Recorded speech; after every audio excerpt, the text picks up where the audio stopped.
Lève ta main comme ça dans la présence du Seigneur. Alléluia. Répète après moi, Seigneur Jésus. Merci pour le prix que tu as payé à la croix pour moi. Tu as versé ton sang pour ma rédemption. Tu as versé ton sang pour la réconciliation entre moi et Dieu.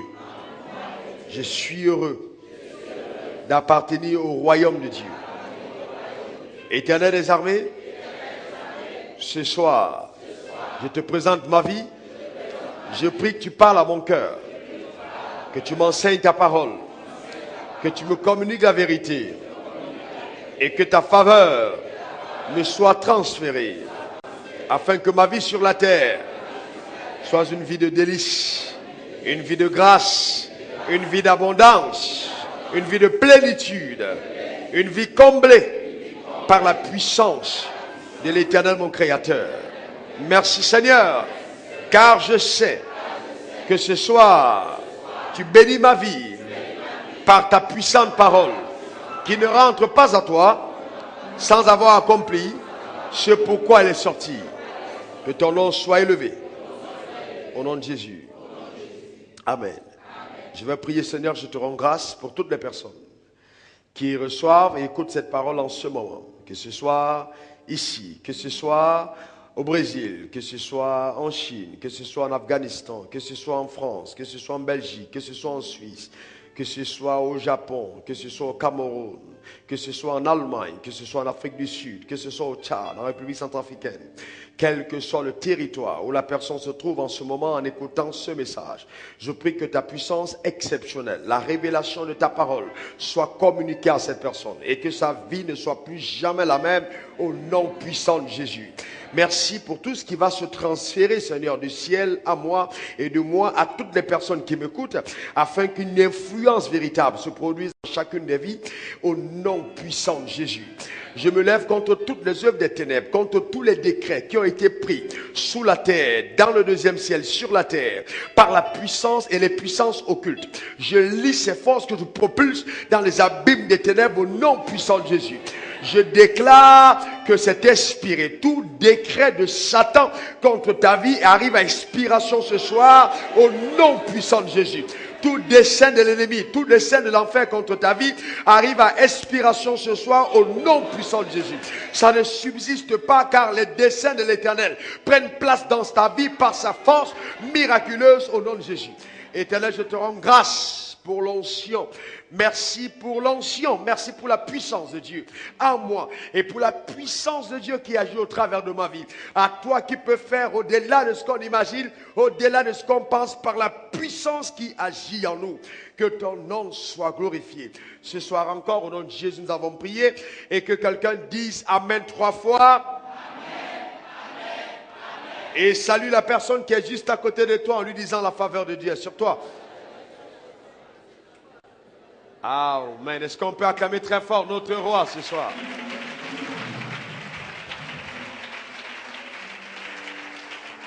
Amen. Tu peux t'asseoir. Nous avons déjà vu ensemble 13 points qui peuvent nous permettre d'attirer la faveur de Dieu. Nous avons défini la faveur de Dieu comme étant l'avantage qu'on tire de la préférence que Dieu a de nous. L'avantage que nous tirons de la préférence que Dieu a, n'est-ce pas, à notre égard. Et nous avons dit que notre Dieu, celui que nous servons et adorons, est un Dieu qui ne fait acception de personne. Celui-là qui le craint et fait sa volonté, alors c'est celui-là qui lui est favorable. Donc, dis, je crains Dieu et je fais sa volonté. C'est la raison pour laquelle la faveur de l'Éternel sera permanente sur ma vie, partout où j'irai, au nom de Jésus-Christ. Cela arrivera dans ta vie. Amen. Partout où tu iras, la faveur de Dieu t'aura précédé. Amen. Tu emprunteras de portes, de grandes portes qui te conduiront à l'élévation. Amen. Tout ce que tu vas toucher va prospérer. Dieu provoquera des connexions à ton égard. Amen. Tel le fruit de tes entrailles est béni. Ce que tu touches est multiplié par la puissance de l'Éternel agissant au nom de Jésus. Alors dis encore Amen. Encore Amen. Nous avons aussi dit que la faveur est plus importante que l'argent. La faveur vaut plus que tous les biens précieux que nous pouvons avoir. Car la faveur peut nous donner toutes ces choses. Mais aucune de ces choses ne peut vraiment provoquer la faveur de Dieu sur nous. On est d'accord là-dessus, n'est-ce pas? Alors nous allons au point numéro 13. Pour attirer la faveur de Dieu sur sa vie, il faut être un adorateur de Dieu. Jean 4, verset 23. L'heure vient, et elle est déjà venue, où les vrais adorateurs adoreront le Père en esprit et en vérité. Ce sont là les adorateurs que le Père recherche. Notez bien que la Bible dit Dieu recherche les adorateurs. Il les recherche. Dieu ne recherche pas les bishops, les archevêques, les révérends, les papes. Ok? Dieu ne recherche pas toutes ces choses. Les directeurs de société, les chefs d'entreprise, les présidents de la République. Dieu ne recherche pas ça. Dieu recherche les adorateurs. Vous voyez? Être un adorateur de Dieu, ok, va attirer la faveur de Dieu dans ta vie. Parce que Dieu aime les adorateurs. Il aime les adorateurs. Alors, qu'est-ce que c'est l'adoration? L'adoration est un acte sacré qui se produit entre deux êtres. Il y a un qui donne l'adoration et il y a l'autre qui reçoit l'adoration. Donc, c'est un acte sacré. L'adoration est un acte sacré qui se produit entre deux êtres. Il y a un qui donne l'adoration et il y a un autre qui reçoit l'adoration. Et on ne peut pas adorer Dieu si on ne l'aime pas. Parce que l'adoration est d'abord l'expression de notre amour à l'égard, n'est-ce pas, de Dieu. Et plus Dieu se révèle à nous, plus nous l'aimons. Vous voyez, la révélation de Dieu à notre égard fait grandir notre amour et notre adoration. Voici ce qui se passe. En adorant, nous gardons nos regards sur lui. Et notre foi en lui grandit. Vous voyez, quand nous adorons Dieu, nous gardons nos regards sur Dieu. Et notre foi en Dieu grandit. Il est important d'adorer Dieu. L'adoration, c'est quelque chose d'extraordinaire. Et pour adorer, on n'a pas besoin d'une belle voix. On n'a pas besoin de savoir chanter. On a juste besoin de ressentir quelque chose dans notre cœur que nous exprimons à notre Créateur, parce que nous l'aimons. On n'a pas besoin d'être à l'église pour adorer Dieu. On adore Dieu même dans sa maison quand on est seul. Amen. Être un adorateur. Vous savez, quand vous menez une vie d'adorateur, le ciel ne peut rien vous refuser, parce que vous touchez le cœur de Dieu en l'adorant. Vous voyez, quand on apprend à adorer Dieu, c'est quelque chose d'extraordinaire. Alors, suivez-moi très bien. L'adoration devient donc l'expression de notre gratitude. Vous voyez, de notre reconnaissance, de la confiance que nous avons en Dieu, de notre amour, de notre loyauté, de notre fidélité, de notre passion, de notre abandon à Dieu. Et ça exprime aussi notre patience et notre attente placée en l'Éternel.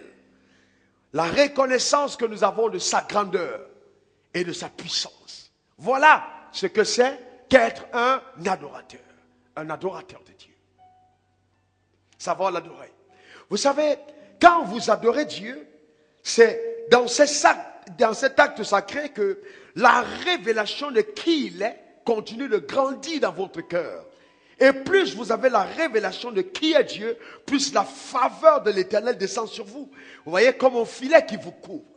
Malheureusement, beaucoup d'enfants de Dieu n'ont pas la révélation de qui est Dieu qu'ils adorent. Vous devez avoir la révélation de Dieu. C'est important d'avoir la révélation de qui il est.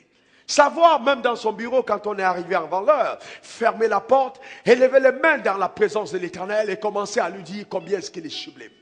Combien est-ce que vous aimez la relation que vous avez avec lui? Combien est-ce que votre confiance en lui ne s'arrêtera jamais? Dites-lui que vous préférez mourir parce que vous avez cru en lui que de vivre dans le doute. Exprimez à Dieu combien vous l'aimez. Combien vous avez confiance en lui. Combien est grande votre gratitude pour le salut qu'il vous a accordé, pour l'appel qu'il vous a adressé, pour les dons de Dieu qui sont sur votre vie et pour ce qu'il a fait de vous son sacerdoce royal, une nation sainte, pour le bouclier qu'il est à l'égard de votre vie, pour les bénédictions qu'il a déversées sur vos vies, pour celles que vous avez reçues, même pour celles que vous n'avez pas encore vues. Bénissez le Seigneur pour toutes les requêtes que vous vous adressez au devant de son trône, même celles qui ne sont pas encore exaucées. Et dites-lui dans sa présence que s'il fallait refaire le choix, vous reviendrez toujours à lui. Et que le divorce que vous avez annoncé avec le diable est définitif.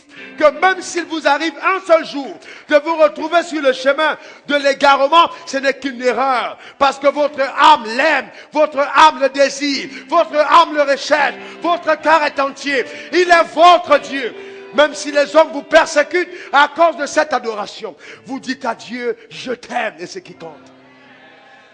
Adorez-le, pas avec votre montre sur votre poignet pour compter le nombre de temps que vous avez passé dans sa présence, mais adorez-le pour ce qu'il est. Est-ce que vous me comprenez? Pas parce qu'il vous a donné quelque chose, mais parce qu'il vous a sauvé. Parce qu'il a répandu son amour dans votre cœur par le Saint-Esprit. Adorez Dieu parce qu'il est votre Père. Et dites-lui, Seigneur, tu es tout ce que j'ai de plus précieux. Votre adoration à l'égard de l'Éternel va déclencher sur vos vies des faveurs incommensurables. Parce que Dieu aime ceux qu'il adore. Ne soyez pas de ceux qui ont une relation avec Dieu simplement quand ils viennent à l'église. Ayez une relation avec Dieu même quand vous n'êtes pas à l'église. Soyez des adorateurs. Lève ta main et dis, Seigneur, je veux t'adorer le restant de mes jours. Je veux vivre pour toi et toi seul. Le divorce avec le diable a été prononcé. Je ne ferai pas volte-face. Je ne ferai pas demi-tour. Je ne reviendrai pas sur les choses que j'ai vomies, sur les choses que j'ai régnées. Parce que toi, tu es mon Dieu. Tu as laissé ta lumière briller dans mon cœur, Seigneur. Tu as déposé en moi tes dons, ta puissance, ô Éternel. Je t'aime et c'est vrai. Je veux t'aimer le restant de mes jours. Je veux grandir dans l'amour que j'ai pour toi. Éternel, tu es mon Dieu. Merci d'avoir marché avec mes pères, avec Abraham, avec Isaac et avec Jacob. Merci de m'avoir donné ton fils comme rançon, comme sacrifice à la croix. Seigneur, merci d'avoir fait de moi ton enfant. Je crois, Seigneur, que ton regard s'attarde sur ma personne et que toi seul es capable de donner un sens à ma vie et à ma destinée. Parce que tu vis, Seigneur, je crois que mes lendemains sont assurés. Je crois, Seigneur, que ma vie est meilleure. Je crois, Seigneur, que tu me distingues dans ma génération. Que tu m'accordes ta santé, tu m'accordes ta puissance, tu m'accordes ta richesse, tu m'accordes ton onction. Merci parce que tu me restaures. Tu es El Shaddai. Et mon âme t'adore au nom de Jésus. Acclame celui qui est, acclame celui qui était et acclame celui qui sera. Il est le Dieu redoutable. Personne n'est comme lui. Amen. Adorer l'Éternel, c'est quelque chose d'extraordinaire. Ça va attirer sur ta vie la faveur de l'Éternel. Parce que tu l'adores. Point numéro 14.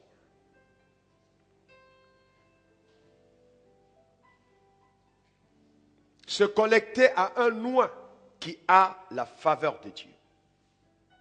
Matthieu 10, versets 41 à 42. Je vais beaucoup enseigner ce soir. Alors je voudrais vraiment que tu tournes ta Bible pour observer quelque chose avec moi, parce que je te montre des choses très subtiles dans la parole, mais qui sont quand même là. On a besoin de révélation. Dis révélation. Pour voir et comprendre certaines choses que renferme la parole de Dieu.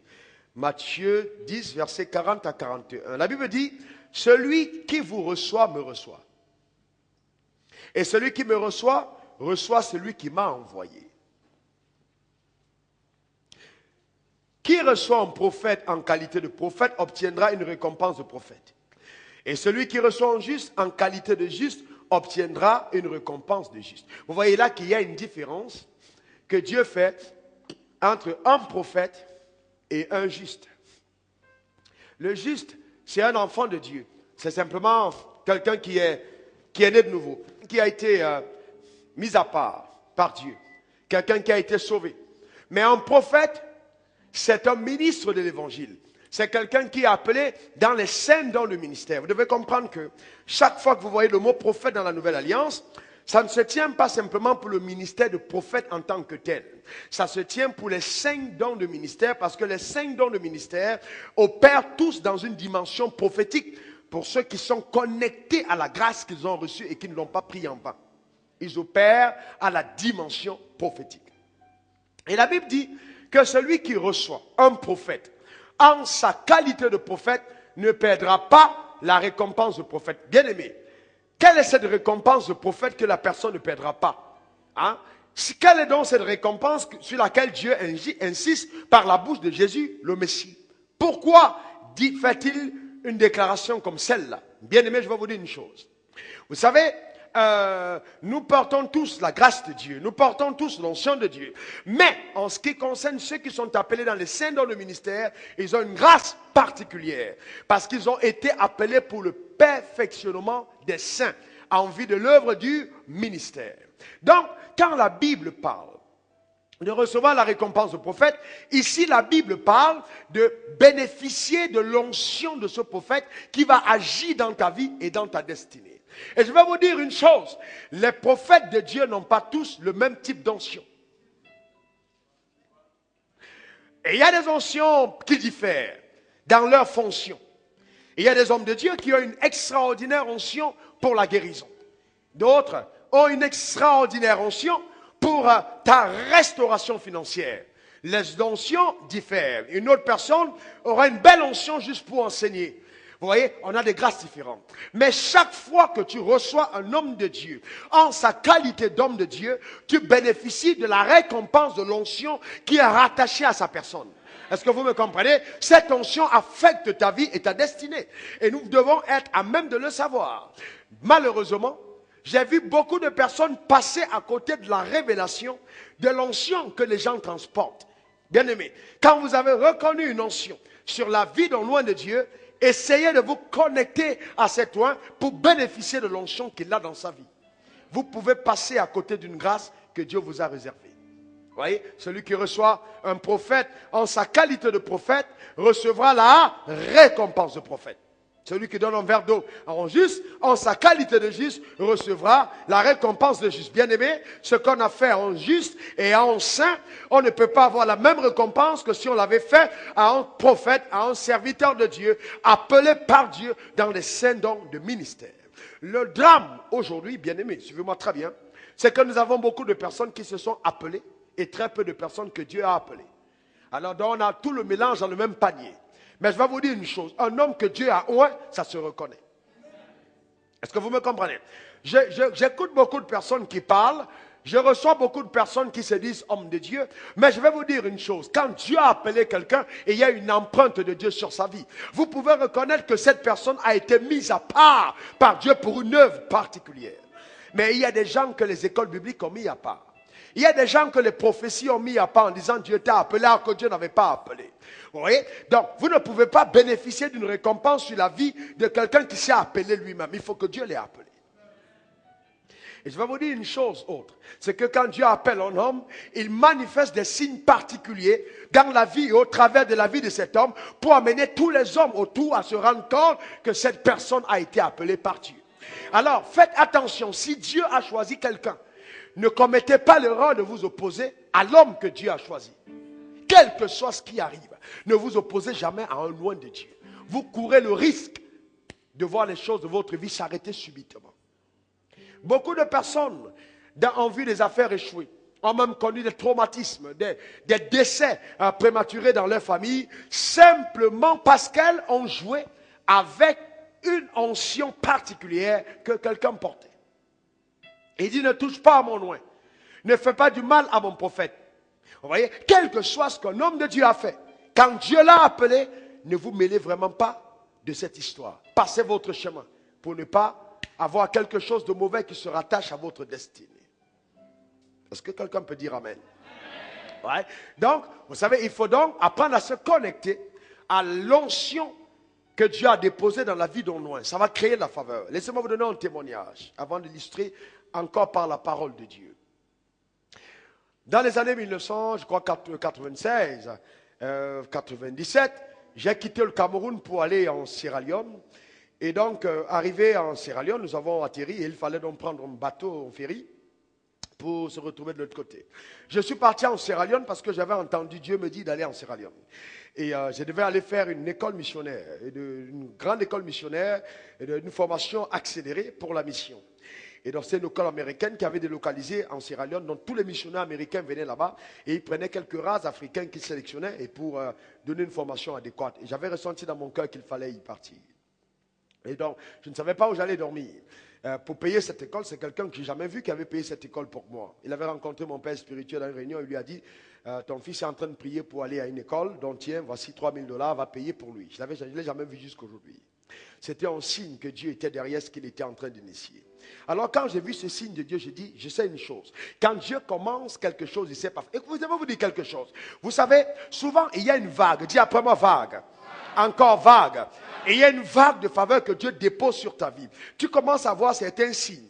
Vous devez apprendre à vous tenir au-dessus de la vague pour jouir de toute la force que la vague de la faveur est en train de déclencher dans votre destinée.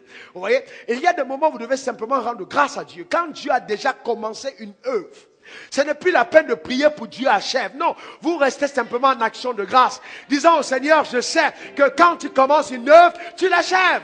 Vous voyez? Tu achèves ce que tu commences. Ce n'est plus la peine d'aller prier pour dire Seigneur achève. Non, il a commencé. Je vais vous dire quelque chose au sujet de Dieu que toi tu adores. Dieu est extraordinaire. Avant de commencer quelque chose, il achève d'abord. Il ne va jamais commencer pour essayer maintenant de dire, bon, on va voir comment ça se passe. Non, il achève la chose. Et quand il a achevé, il te prend et il te met au début. Il dit maintenant, vas-y. Vous voyez? Est-ce que vous me comprenez? C'est comme ça que Dieu agit. Donc quand la chose a déjà commencé, ce n'est plus la peine de prier pour qu'il achève la chose. Simplement rendre grâce à Dieu parce qu'il va l'achever. Donc je rendrai grâce à Dieu parce que je savais que Dieu avait une maison pour moi en Sierra Leone. Mais je ne savais pas exactement où se trouvait cette maison-là. Dans le ferry, donc, j'étais là, je devais traverser en bateau, il y avait plein de personnes et j'ai commencé à m'adresser aux gens pour poser des questions sur la Sierra Leone. Et j'ai été attiré par un monsieur qui était jeune, qui avait vraiment l'air très jeune, il était habillé en jean, il avait un t-shirt. Et j'ai commencé à lui parler du mandat que Dieu m'avait assigné et la raison pour laquelle j'arrivais en Sierra Leone. Je ne savais pas qu'il était un enfant de Dieu.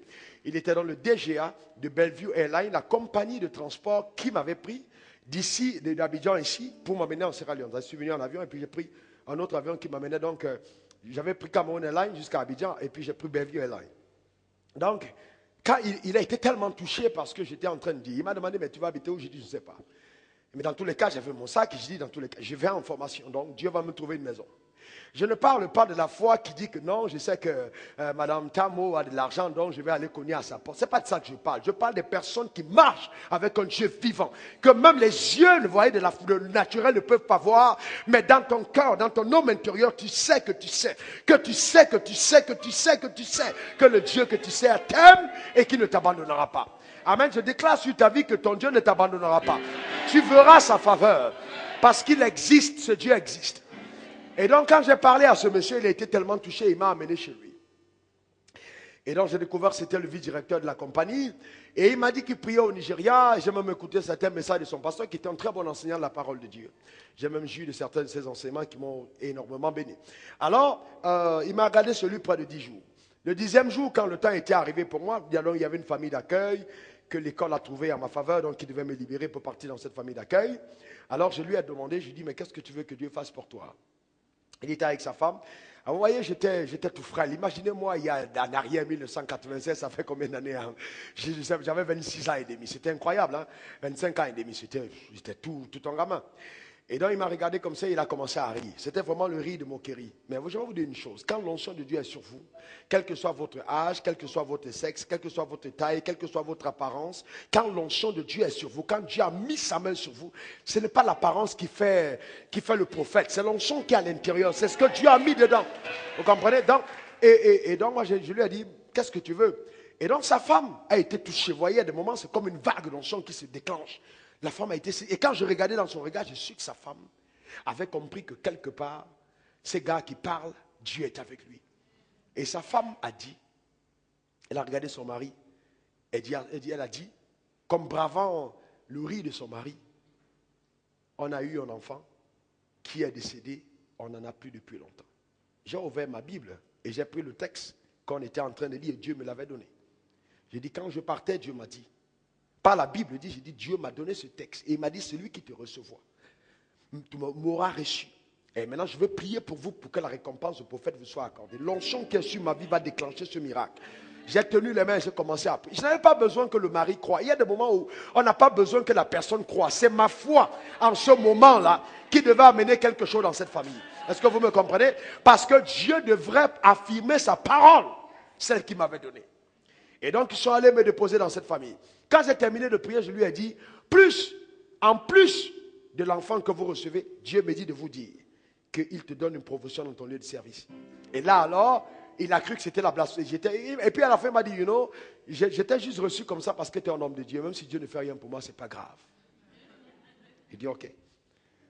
Un mois plus tard, j'étais en train de lire la Bible et de chanter des cantiques dans la maison d'accueil. Je lisais la Bible et je chantais quand quelqu'un a sonné.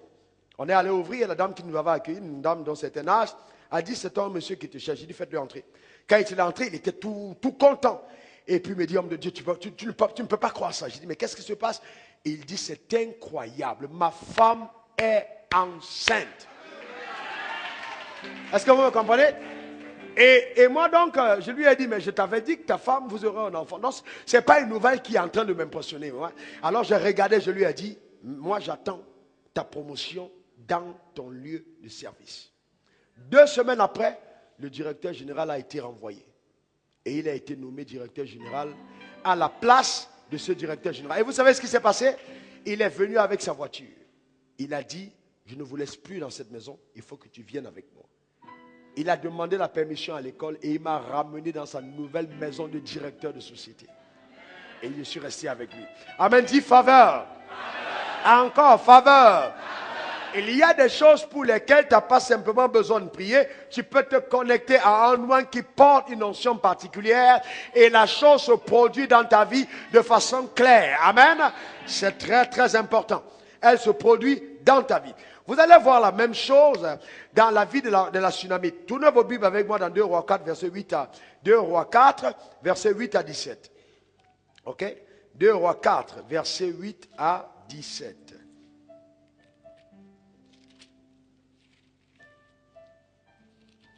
Ça va, tu es là? La Bible dit un jour, Élisée passait par Sunem. Il y avait là une femme de haut rang. Ta Bible dit une femme de distinction qui le pressa d'accepter à manger. Vous voyez?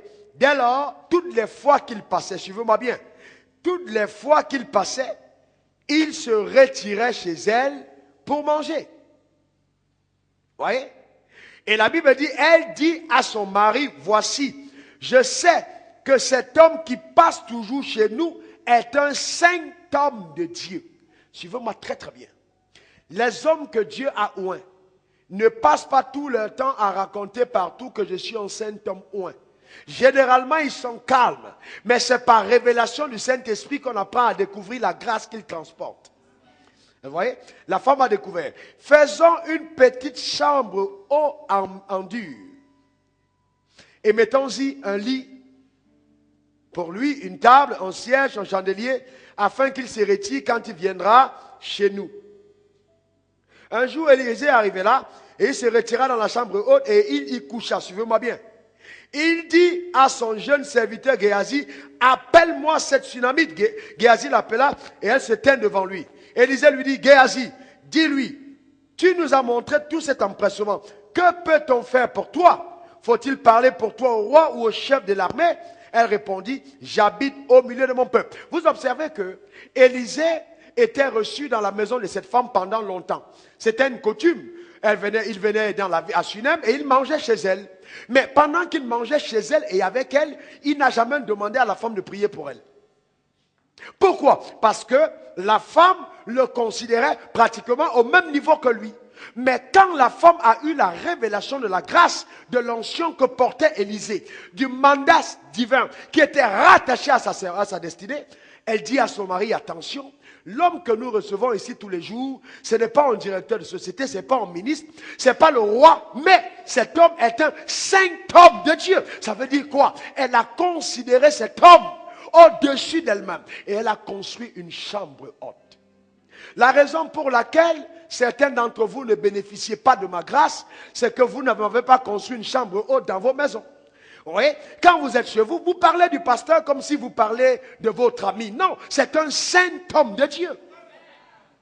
Vous devez mettre sa chambre au-dessus de la vôtre. Est-ce que vous me comprenez? Au-dessus de la tienne. La considération que tu as pour un homme de Dieu doit être au-dessus de la considération que tu as de ton patron. J'ai vu certains d'entre vous, vous invitez des pasteurs chez vous, vous mettez ici, faites asseoir le pasteur sur une chaise non honorable et vous donnez la chaise rouge au ministre. Vous ne comprenez pas que vous êtes en train de donner la chaise là à Dieu. Celui qui reçoit un serviteur de Dieu, en sa qualité de serviteur, est en train d'honorer Dieu dans sa maison. Merci pour ces faibles amen que j'entends. Amen. Vous voyez? Donc, vous voyez des gens qui organisent des choses. Il n'y a pas d'honneur adressé à un homme de Dieu. Vous devez avoir de la révélation pour des gens que Dieu a appelés et savoir les honorer. Et dès que, suivez-moi bien, cette dame a honoré le serviteur de Dieu, il dit fais l'a appeler. Vous n'avez observé ça dans la Bible? Depuis que la femme le nourrissait, il n'a jamais dit faites l'a appeler. Il y a des manières, il y a des façons de provoquer l'onction qui est dans la vie de quelqu'un. Vous pouvez provoquer l'onction. Là, ce n'était plus simplement Élisée, mais quelque chose a commencé à bouillir à l'intérieur de lui. Et il a eu envie de rendre ministère à cette dame. Je vais vous dire ceci. Et puis il y a des moments où même je suis fatigué. Et il y a des personnes qui arrivent devant toi. Et la révérence, la manière d'approcher, au fond de toi, tu sens l'onction commencer à bouger même dans tes os. Et la manière de lever la voix au devant du trône, tu te rends compte que cette personne a déclenché l'onction que tu as en toi. Pourquoi? Parce que la personne a eu de la révérence pour la grâce que tu transportes. Vous voyez? C'est très important. C'est très, très important. Mais au contraire, il y a des gens qui ne savent pas le faire. Vous voyez? Et quand tu n'honores pas un homme de Dieu, tu ne bénéficies pas de la grâce que cet homme a. Je me rappelle un jour, j'habitais à Dieu à l'époque, c'était aux environs de 2001, et il y a un monsieur qui était professeur d'une école, qui tous les jours il me recevait avec ses amis, un de ses amis qui était colonel de l'armée, et on passait beaucoup de temps dans la parole. Mais un jour, il a eu une révélation comme cette femme, la Sunamite, et il a organisé un grand festin chez lui à Koumassi, et il a invité tous ses amis, et ce jour-là, il m'a invité pour m'honorer. C'était vraiment avec tapis rouge et déployé. Quand je suis arrivé, j'étais tellement dans l'inconfort. En fait, le gars m'avait tellement bien accueilli que j'étais gêné. Et au fond de moi, j'ai perdu de l'appétit. Il y avait les repas sur la table. J'ai perdu de l'appétit. On me dit, tu manges pas ci, ça se le fout tout, ça ci. Mais j'avais pas envie de manger. J'ai pris juste un jus de fruits et j'ai commencé à le siroter. Et au fond de moi, je sentais l'onction qui était en train de bouger dans mes os. Et pendant que les gens étaient en train de manger, j'ai dit, arrêtez de manger. Et tout le monde s'est tourné comme ça pour me regarder, mais qu'est-ce qu'il le prend? J'ai dit, viens ici avec ta femme. Tiens-la dans les mains. J'ai commencé à parler avec une voix de tonnerre. Donc mon regard avait changé, je savais que c'était plus moi-même. Et j'ai dit, mettez-vous là devant. Pourquoi est-ce que vous m'avez fait venir dans cette maison? Parlez vite, quel est le problème? Et donc tout de suite, ils ont avoué, on avait envie que tu pries pour nous. Mettez-vous à genoux tout de suite. Je me suis mis à genoux, j'ai dit, maintenant, je déclare sur ta vie, avec celle de ta femme, que le mois prochain, à cette même époque, j'ai dit bien le mois prochain, vous serez enceinte. Il y aura un enfant dans cette maison. C'était incroyable. C'était vraiment la visitation de Dieu. Et quand j'ai terminé de prier, j'ai commencé à avoir de l'appétit. J'avais relâché cette parole. Un mois après, la femme était enceinte. Vous voyez? Mais pourquoi? La femme s'était connectée avec son mari à la grâce qui était sur ma vie. Amen. Dis, je me connecte à la grâce de Dieu. Amen. Je me connecte à la grâce de Dieu. C'est très important d'apprendre à se connecter. Vous voyez, dans la Sunamite, c'est connecter, n'est-ce pas, à l'onction d'Élisée en lui construisant une chambre haute. Vous voyez, l'onction d'Élisée a été provoquée par cette attitude. Vous voyez, maintenant, regardez même l'autre exemple. Je peux vous donner un autre exemple. C'est C'est incroyable dans la Bible. Quand vous lisez la Bible, vous voyez ces choses. Ensuite, avant de donner notre exemple, vous allez vous rendre compte que la femme sunamite est restée loyale à l'onction qu'il a bénie. Bien-aimés, ne vous trompez jamais. Si Dieu est passé par un homme pour vous bénir, apprenez à demeurer loyal à cette onction. Je dis simplement, apprenez à être loyal à cette onction. Parce que plus tard, le fils de cette sunamite vint à mourir. On est d'accord, n'est-ce pas? Le fils est mort. Et la sunamite, quand son mari lui a demandé, où vas-tu? Elle lui a dit, tout va bien. Mais pourquoi? Parce qu'elle était restée loyale à l'onction qui était sur la vie d'Élisée. Oui, elle était loyale à l'onction de la vie d'Élisée. Oui, donc tout va bien. Et elle est allée chercher le prophète. Lisons le verset 30. Ok? Lisons le verset 30. La Bible dit, la mère du petit garçon dit, l'Éternel est vivant et ton homme est vivant, je ne te quitterai pas. Alors il se leva et l'a suivi. Donc la femme était restée attachée à Élisée et à son ministère. Elle dit, je ne te quitterai pas. Voici ce qu'Élisée a fait. Suivez-moi ici. Élisée a pris son bâton et il a envoyé Géasi. Il a dit à Géasi, va prier pour l'enfant. Quand Géasi est parti, l'onction n'a pas marché. Pourquoi l'onction n'a pas marché? Parce que vous ne pouvez pas déléguer l'onction à quelqu'un. Vous pouvez déléguer le poste, vous pouvez nommer quelqu'un pasteur assistant, vous pouvez nommer quelqu'un diacre, mais on ne délègue pas l'onction avec eux comme ça. Non, l'onction, chacun doit travailler pour développer ça en lui. Parce que ce n'est pas quelque chose qu'on prend juste parce qu'on est à côté de quelqu'un. Oui. Géasi est parti, ça n'a pas marché. Maintenant, vous allez vous rendre compte que quand le prophète lui-même est arrivé vers l'enfant, regardez ce qu'il a fait. Il monta, verset 34, et se coucha sur l'enfant. Il mit sa bouche sur sa bouche, ses yeux sur ses yeux, ses mains sur ses mains. Il resta courbé sur lui, et le corps de l'enfant se réchauffa. Il y a un faux prophète ici à Abidjan qui a utilisé ça pour coucher avec les femmes. Ça, ce n'est pas pour dire qu'il a mis sa bouche sur sa bouche, la main sur les mains. Amen. Il faut bien comprendre de quoi je parle. Vous riez, mais ce sont des choses vraies. Ok? Là, n'est-ce pas? Et la Bible dit, Élisée revint pour aller ça et là dans la maison, puis remonta et se courba sur l'enfant. Alors le petit enfant éternua 7 fois et il ouvrit ses yeux. Élisée appelait Géasi et dit, appelle cette Sunamite. Géasi l'appela, elle vint vers Élisée qui dit, prends ton fils. Voyez? Voyez? Donc, le tout c'est quoi? Attention, vous avez côtoyé une grâce, vous avez été béni. Après maintenant vous dites, ok, j'ai eu ce que je veux, je m'en vais. Attention. Vous voyez? Parce qu'après, il y a des choses qui peuvent encore arriver. Et si ta fidélité à l'onction qui t'a béni dès le départ n'est pas là, tu cours le risque de perdre même ce que Dieu t'a accordé. La même chose est arrivée à la veuve de Sérepta. L'enfant de la veuve de Sérepta est décédé, mais heureusement pour elle que le lit du prophète était toujours chez elle. Et qu'elle avait une relation avec cet homme. Elle est allée le voir. Et elle dit même, est-ce que c'est pour rappeler le souvenir de mon péché? Ça veut dire que la présence du prophète dans sa maison annulait le jugement de Dieu à son égard. Ah, je dis des choses trop profondes. Écoutez-moi très bien, je vais vous dire une chose. Si vous avez accueilli quelqu'un chez vous qui est loin et qu'il y avait une sentence du ciel qui était contre vous, le fait que vous avez accueilli un prophète de Dieu dans votre maison peut annuler le jugement de Dieu dans votre maison. Ça annule le jugement de Dieu. Pourquoi? Allez demander à Rahab. Elle a accueilli des espions, elle était une prostituée. Elle ne s'est pas repentie de sa prostitution, mais elle a simplement accueilli les espions. Et le fil rouge qui a été mis à sa fenêtre était suffisant pour qu'elle ne soit pas détruite lors de la destruction. Amen. Certains d'entre vous, à cause de l'estime que vous avez dans vos cœurs pour moi, votre pasteur, ou pour les oies de Dieu, le malheur ne vous atteindra pas, la destruction ne viendra pas, car la main de l'Éternel sera sur vous, au nom puissant de Jésus. Est-ce que vous me comprenez?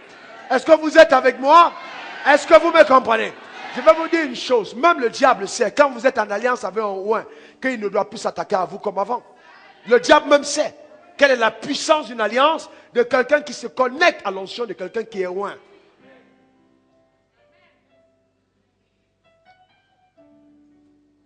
Dis Seigneur, aide-moi à me connecter et à rester loyal à l'onction qui a béni ma vie. Ne pas maudire celui qui veille sur mon âme. Ne pas médire sur sa vie. Ne pas mépriser les hommes de Dieu, mais les traiter avec respect et avec honneur, qu'ils soient piétons, véhiculés, en jean ou en costume. Je prends l'engagement d'honorer les hommes de Dieu à cause de l'honneur et du respect que Dieu les accorde au nom de Jésus. Amen. Amen. Amen. Acclame pour ta propre vie.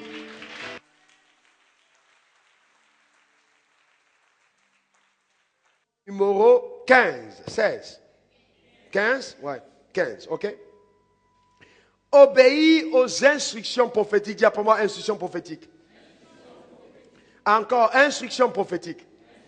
Alors, qu'est-ce que c'est l'instruction prophétique? C'est une directive prophétique que Dieu donne au travers de son nom. Une directive prophétique. Ouais. Vous devez apprendre à obéir aux instructions prophétiques. D'ailleurs, suivez-moi très bien. Je fais ce développement pour les personnes qui veulent aller loin. Tu veux aller loin dans la connaissance? Il n'y a aucune provision prophétique dans la Bible qu'on ne peut, c'est-à-dire toute provision, je reprends, toute provision prophétique de Dieu, on les a au travers de l'instruction prophétique. Ça veut dire que toute la réserve de promesses que Dieu t'a accordée, tu ne l'auras que si tu as reçu de Dieu une instruction prophétique. Même Adam, avant d'avoir péché, a dû avoir accès aux promesses de Dieu par l'instruction prophétique. L'instruction prophétique dit, voici, je te donne du fruit d'arbre portant de la sémence, ce sera ta nourriture. C'est une parole qui est relâchée, dans laquelle se trouve un secret qui va nous aider à décanter, à débloquer la situation pour qu'on ait accès aux choses que Dieu nous réserve. En donnant cette parole à Adam, Dieu lui a montré que la bénédiction d'Adam était contenue dans le fruit. Et que chaque fruit avait un noyau que l'homme ne devrait pas manger, mais l'homme devait s'aimer, car le noyau avait le potentiel de provoquer davantage de prospérité, de bénédiction, de richesse dans la vie d'Adam.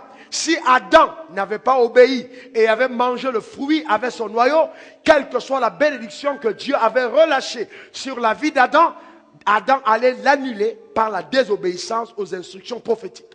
L'instruction prophétique est une clé en or. Dis la clé en or. Encore la clé en or. Le tout, ce n'est pas d'avoir un coffre. Mais si tu as un coffre sans avoir la clé ou le mot de passe, tu ne pourras pas jouir du trésor qui se trouve à l'intérieur. Dis, Seigneur, donne-moi les clés. Encore, donne-moi les clés. Jésus a dit, je vous donne les clés du séjour du royaume des cieux. Ce que vous lirez sur la terre sera lié dans les cieux. Seigneur, donne-moi la clé. C'est important d'avoir les clés. Les clés, c'est l'instruction prophétique. Recevoir une instruction prophétique qui déclenche quelque chose dans ta vie. Je me rappelle, en fin d'année 2009, en 2010, on a eu une veillée de traversée, comme on aura cette année. Et j'avais reçu de Dieu une directive prophétique. Dis directive prophétique. Amen. Vous savez, la directive prophétique est donnée par le Saint-Esprit. C'est lui qui te dit de poser un acte précis, parce que Dieu veut passer par cet acte pour créer des miracles dans l'assemblée. Donc, c'était une directive. Et donc, quand on a eu cette directive, on a mis un cercueil et les gens sont venus jeter dans le cercueil tous les problèmes et les fardeaux. On a cloué le cercueil et on l'a brûlé après pour détruire l'influence que le diable avait sur la vie de certaines personnes. Voyez? Et donc, vous voyez, la directive prophétique souvent peut être reliée à tout ce qu'on appelle mystique. Dis mystique. Vous voyez, tout ce qui est mystique n'est pas satanique. Vous voyez, parce que le mysticisme n'est pas totalement le satanisme. Vous voyez, parce que le satanisme, c'est ce qui vient du diable, alors que le mysticisme, c'est tout ce qui a du domaine du mystère, de la spiritualité, des choses qui sont accessibles au naturel, mais qui sont compréhensibles pour les personnes qui comprennent le fonctionnement du surnaturel. Les personnes qui savent que le ciel est plus vrai que la terre, et que ce n'est pas au hasard si Dieu créa les cieux et la terre, et que les cieux ont été nommés avant la terre.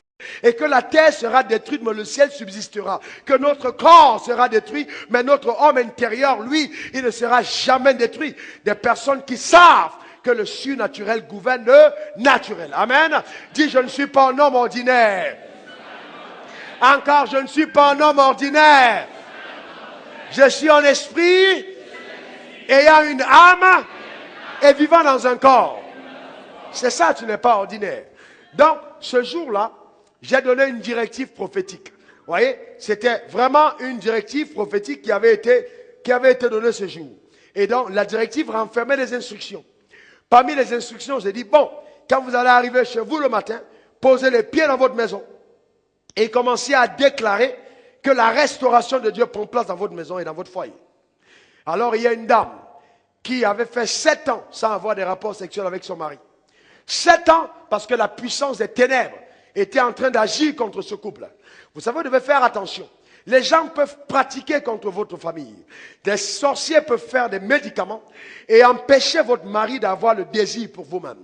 C'est mystique, c'est satanique. Son mari n'était pas converti, mais elle était convertie.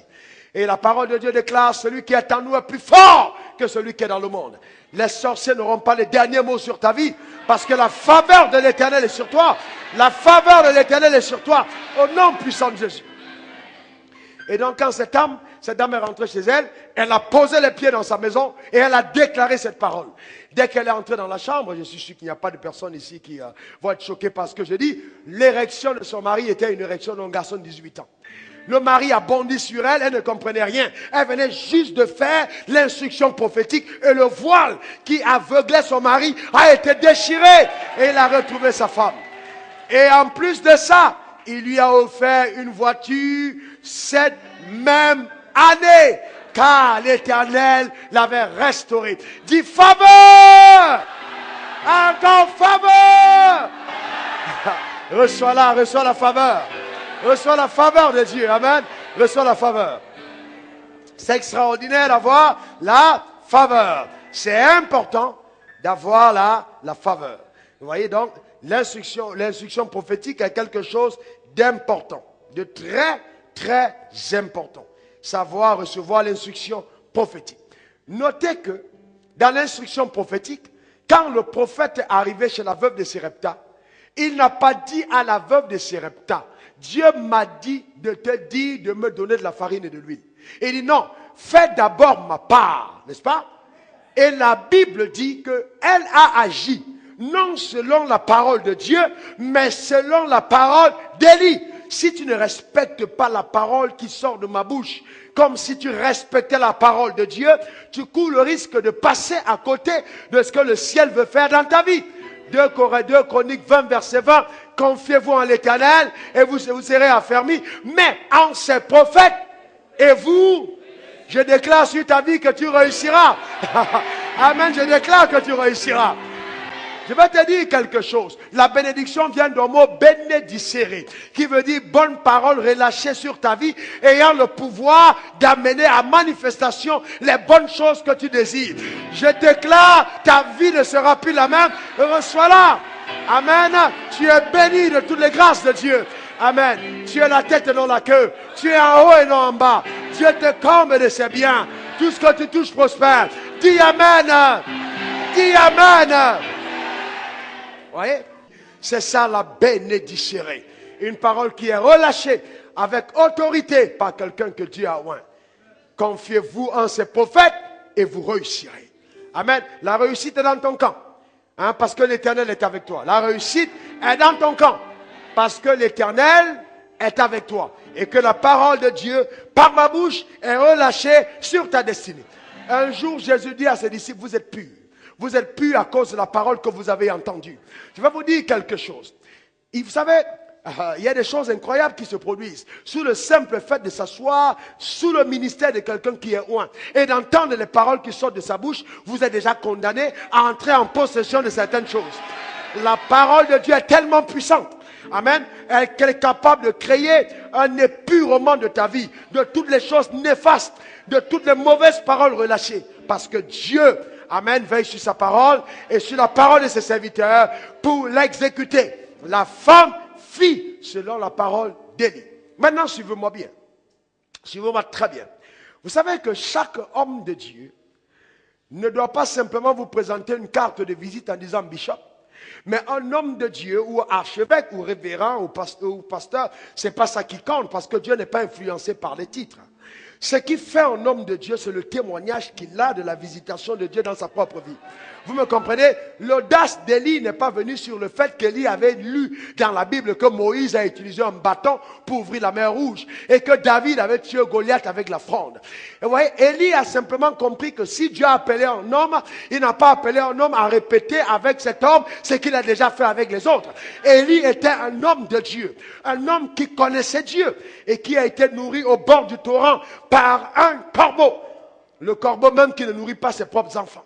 Cette expérience prophétique d'Élie au bord du torrent était suffisante pour que Élie ait déjà une carte de visite avec les recommandations de la part du ciel. Et on pouvait lire, a été nourri au bord du torrent par un corbeau qui est venu jour et nuit apporter de la nourriture à son serviteur. Et il y a des choses que vous devez comprendre. Vous comprenez? Ne soyez pas simplement là en disant oui, quand vous voyez, voilà, c'est Dieu m'a envoyé. Non, si Dieu ne t'a pas envoyé, ne va pas dire que Dieu t'a envoyé. Et avant que Dieu ne t'envoie pour commencer à t'utiliser dans les vies des autres personnes, il doit d'abord te rendre visite quand tu es seul. Dis Amen. Amen. Dis encore Amen. Amen. Et j'ai dit, si la foi n'a pas marché dans ta maison, ne l'essaye pas à l'église. Est-ce que vous me comprenez?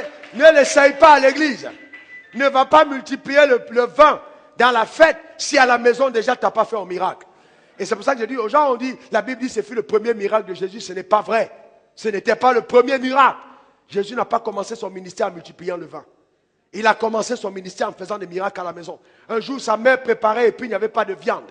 Il a dit, apportez-moi des cailloux. On a mis, il a couvert les cailloux, il a prié. Il dit, j'ai faim, parce qu'il était charpentier. Et puis il a ouvert. C'était la nuit, il dit, maman, prépare. Et sa mère a vu les miracles de Jésus dans la maison. C'est pour ça qu'elle est allée publiquement pour dire, faites tout ce qu'il vous dira. Vous comprenez? Parce qu'elle avait déjà vu quelque chose se faire à la maison. Est-ce que vous êtes avec moi? J'ai dit que Dieu va t'utiliser d'abord dans ta propre maison. Je vois la main de l'Éternel sur ta vie. Je vois le surnaturel s'accomplir dans ta vie avec puissance et force. Car l'Éternel est Dieu. Pendant que j'étais en train d'adorer là tout à l'heure, le Seigneur m'a dit, dis à mon peuple que je les aime profondément. Et qu'ils ont une grande valeur à mes yeux. Une très grande valeur. Je déclare sur ta vie, à cause de la valeur que tu as aux yeux de l'Éternel, Dieu t'accordera ses avantages. Et tu verras son bon trésor, le ciel. Il répandra sur ta vie en abondance sa faveur, sa bénédiction, ses promesses te comblera de grâce. Tu es béni de toutes sortes de bénédictions que le ciel réserve à ceux qui l'aiment. Et que quelqu'un dise Amen.